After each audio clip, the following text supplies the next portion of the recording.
السلام علیکم فرینڈس، آج کی اس ویڈیو میں ہم مدات کے بارے میں پڑھیں گے۔ تو مدات کیا ہوتے ہیں؟ مد کا مطلب ہوتا ہے دراز کرنا، کسی بھی چیز کو کھینچنا۔ تو مد کے جو ہوتے ہیں دو سبب ہوتے ہیں، دو وجہ ہوتی ہیں، ٹھیک ہے۔ ایک تو یہ ہوتا ہے جو ہم نے پڑھا ہے یہاں پر، الف مد زبر۔ تو یہ مد ہو گیا، ٹھیک ہے۔ اب مد کرنے کتنے چیزیں ہوتی ہیں، ایک ہوتا ہے حمزہ اور ایک ہوتا ہے سکون، ٹھیک ہے۔ اب مد کی اس میں دیکھیے، یہ دکھ رہا ہے آپ کو؟ تو مد کی 6 قسمیں ہوتی ہیں، میں اس کو پہلے پڑھاؤں گا آپ کو، پھر اس کے بعد جو ہے اس کو آگے ہم پڑھیں گے کہ کیسے قرآن پاک میں کیسے کون سا مد کہاں پر کیا ہو رہا ہے۔ تو یہاں پر کیا ہے، مد متصل اور مد منفصل، مد لازم، مد لین لازم، اور مد عارض اور مد لین عارض، ٹھیک ہے۔ تو مد متصل کیا ہوتے ہیں کہ اگر حروف مد کے بعد حمزہ اسی کلمے میں ہو، ٹھیک ہے، حروف مدہ کے بعد حمزہ اگر اسی کلمے میں ہو تو مد متصل ہوگا، ٹھیک ہے۔ جیسے یہاں پر یہ دیکھیے،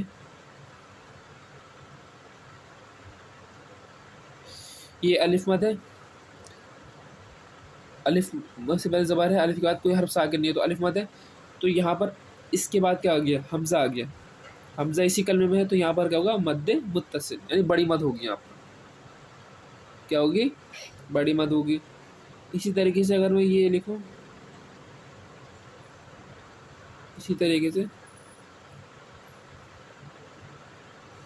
جی جی حمزہ زبر آ، جی آ، تو یہاں پر بھی کون سی مد ہوگی، بڑی مد ہوگی، ٹھیک ہے۔ یہاں پر کون سی مد ہوگی، بڑی مد ہوگی۔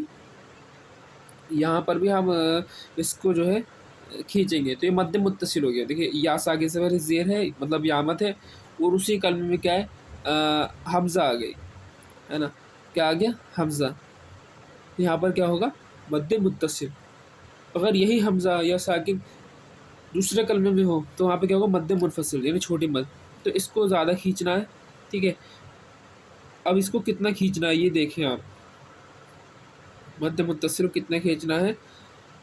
تو مد متصل 4 یا 5 حرکات کی مقدار کھینچیں، ٹھیک ہے، اور اس کو 2-3 حرکت کے برابر کھینچیں۔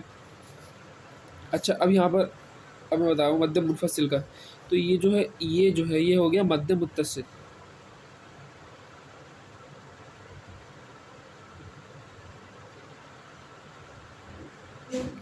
مد متصل، اب اس میں جو ہے ایک چیز اور آتی ہے جس کو ہم کہتے ہیں مد منفصل۔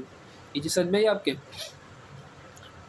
حروف مد کے بعد حمزہ کیا کہتے ہیں اسی کلمے میں ہو۔ اب مد منفصل سمجھیے، مد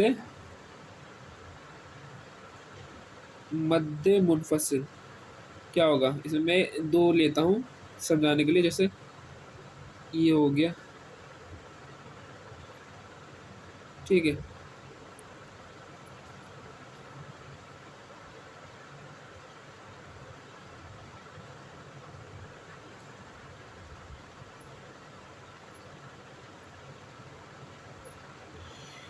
یا ساکن سے پہلے زیر ہے اور اس کے بعد کیا ہے، حمزہ دوسرے کلمے میں، یہ ایک کلمہ ہے، یہ ایک دوسرا کلمہ ہے، دوسرے کلمے میں حمزہ آ گیا، یہ حمزہ تو ہے، تو یہاں پہ کیا ہو، مد منفصل، یعنی یہاں پر ہم کیا کریں گے، چھوٹی مد آئے گی۔ یہاں پر کون سی مد آئے گی، یہ والی، اس طریقے سے۔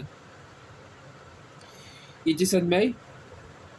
اور میں ایک ایگزامپل اور لے لوں آپ کے لیے، یہ کیا ہے، جیسے یہ ہو گیا، اس کو دھیان سے سمجھیے۔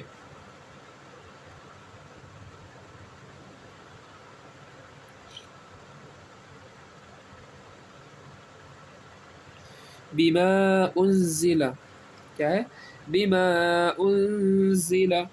تو اب یہاں پر کیا ہے، بیما ایک کلمہ ہے، انزلہ ایک کلمہ ہے، تو یہاں الف مد ہو رہا ہے، الف سے پہلے زبر الف خالی ہے، اس کے بعد حمزہ دوسرے کلمے میں آ گیا، یہاں پہ کیا ہوگا، مد منفصل، یعنی چھوٹی مد ہوگی یہاں پر، ٹھیک ہے، بڑی مد اور چھوٹی مد۔ آج ہم نے یہ سمجھا۔ تو